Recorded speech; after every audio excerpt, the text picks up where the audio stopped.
Hey everyone, Steve here from HornetSecurity. Thank you for tuning into this video, and today we are going to cover how to add a customer, how to configure the spam report, how to add some users, and a little bit on how to utilize the workspace. Now, before we get going, we're going to take a look at what you're going to need to get and what you're going to need to know before we get started. The very first thing you need to do is you need to make sure you have access to change your MX records. If you do not, stop, get access, because we cannot move forward if you don't have these rights or permissions. Then, get your mail server IP or hostname, both for incoming and if you want your outgoing traffic filtered, your outgoing as well. Then, if you have an in-house mail server for your customer, for yourself, and that would mean you're not hosting it through GoDaddy, Squarespace, Weebly, etc., that you actually have your own in-house mail server, you need to test your firewall to see if you can receive mail from HornetSecurity. Go to firewallcheck.hornetsecurity.com, input your mail server IP or hostname.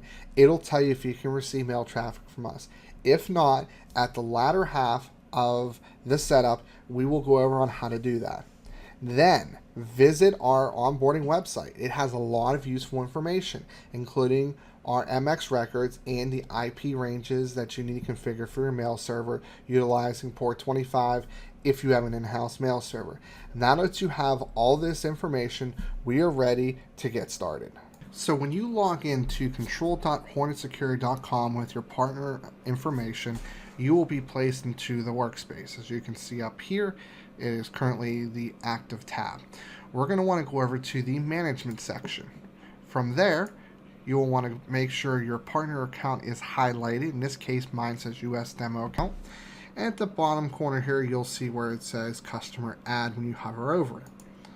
From here, we're going to want to add the domain of the customer. Now, I already have PCBudgetSolutions.com, that's a real domain. I'm going to use PCBS.com as a test domain here.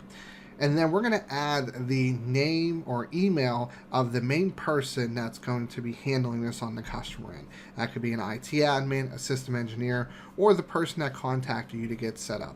Don't worry, we will add additional users here later, but for all intents and purposes, we're going to use Steve at PCBS.com.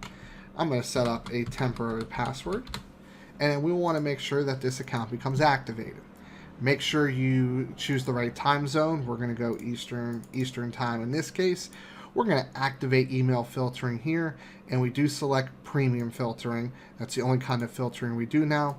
You're going to want to eyeball the number of users. We'll be able to count them later once they're added, but consider all the users. Do not include alias domains like .gov, or in this case, say .com, .net, .us, just the main. And then if you have any forwarding emails that only have one-way traffic, don't include those. But in this case, we're going to select 5. This is going to be the IP address of your mail server, so I'm just going to put, just as the example, send 1.2.3.4, number 10, and then separated by a semicolon, and do 2.3.4.5, and then we'll do number 20. And we'll leave it at that. So say, in this case, you have 2 different mail server IP addresses. We're going to enable outgoing traffic as well. We're just going to do a basic IP. Again, you're going to want to have this information before setting this customer up. But once that's done, make sure balance management is checked, and then click Save. Now, at this point, we can double click the partner account. You'll see this listed. You can continue, but note that the filtering is not going to start yet. We're going to wait about an hour, and then you're going to change the customer's MX records to our US servers. A couple things that we're going to want to do is we're going to want to take a look at the users. Now, there's a couple ways you can enter in users. You can do them manually. If you have less than 10, that could very well be the fastest way of doing it.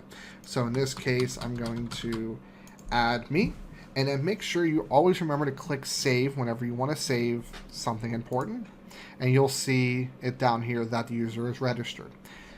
Another option is you can actually import via CSV file. Make sure if you're pulling this from the mail server that if you have alias domains as mentioned earlier, .net, .us, that they're separated by a semicolon. If you only have one domain, just make sure they're listed fine, and then you can import it that way.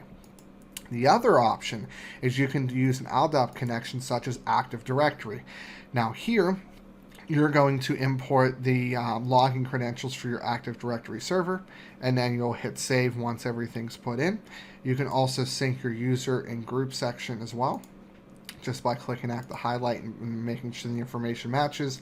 You can also do that for the web filter and the advanced email signature and disclaimer. But in this case, we're actually not going to do that. There was no change, so it gave us an error. You didn't change anything. Now, the other thing you're going to want to look at is the spam report. This is another thing you can configure before you set up the MX records. So we're going to enable it. Now, by default, these are the default settings which you can change. We allow delivery and whitelisting of info mail, delivery of spam, notification of virus mail, and other malicious content is not notified to the end user. That's very important to note, that they can't deliver that or see that by default unless you change that. Email addresses to a cumulative report. Only do that if you only have a couple users, and let's say there's 4 users and one of them's an IT admin. That means that instead of the end user getting the spam report, one person gets it. Not really recommended unless they're very small. And then we're going to select a HornetSecurity English template. I think there's 1 or 2 you can choose from. Whichever you like, you can do some testing, and then we'll go ahead and click save. And then we will deactivate times because we want to make sure that the end users do get their spam report. We're going to hit every day except Saturday and Sunday, and I'm going to do 8, 12, and 5. So everybody on this domain is going to receive a spam report at 8, 12, and 5 of only their own spam, info mail, viruses, etc. But say there's one person, that pesky Steve guy that we added earlier, he wants a specific spam report. He doesn't want it 3 times a day. He wants it every hour that they're open. So they're open from 8 to 5. So Steve will get a spam report every hour from 8 to 5, Monday through Friday. But everybody else, as we saw here, will receive it in these intervals as such. So that is some of the things you can do before you set up your MX records to redirect to our servers. And then now we're going to take a look at the workspace. Now we're back to the workspace. I simply just clicked on the workspace tab over here, and we're going to load an actual domain with real traffic, so pcbudgetsolutions.com. Now, these are actually emails that were originally sent as spam that I went ahead and whitelisted earlier today. But we're going to go back to, let's go back to March. Say that there's an account on pcbudgetsolutions.com that was spam, and that we want to deliver because it had something interesting. So your customer, it shows up in the spam report, or you don't allow them to utilize the spam report, you can do that too. But for whatever reason, you're going to take a look to see where this email is at. So you find it here because you searched, it was back in March, and you can actually do a search by who it's from, who it's to narrow it down as well. And we're going to go up here to user options. You can report spam, you can report info mail, blacklist sender, deliver email, or whitelist and deliver. We're going to choose that because we don't want this to be listed as spam again. So we're going to go ahead and do that. There you go. It is sent. You also have the option of whitelisting and blacklisting, as you can see here. It got sent. You can whitelist or blacklist from here as well. Customers, again, can also do that as well, depending on the rights you give them. But say we're going to go down to PC Budget Solutions and say, you know what, we don't want to whitelist the sender. That's bad. You can override that, delete it, and save. Same thing with the user blacklist. Now, they don't have the ability to blacklist or whitelist for the whole domain, just themselves. Now, what you need to do in the final part is, if you haven't checked your firewall, if you're using an in-house mail server, do so now at firewallcheck.hornetsecurity.com. Then go to your MX records, copy and paste them into a Word document or Excel spreadsheet, make sure you have a backup. Next, go to our onboarding website, take the 4 MX records, replace your MX records with ours. My recommendation would be for the record 50 to keep your MX record while we are configuring this. And also on the onboarding website is the firewall configuration utilizing port 25 is also there in case you need to do that.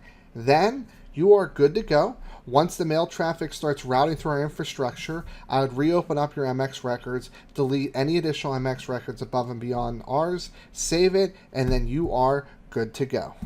Now that you're set up and running, I want to personally thank you for tuning in to this video. Today, we learned how to add a customer, how to configure the spam report, how to add a couple users, and a little bit about the workspace. Now, if you need any assistance, please do not hesitate to reach out to support@HornetSecurity.com. We'd be more than happy to help you out. Now, stay tuned.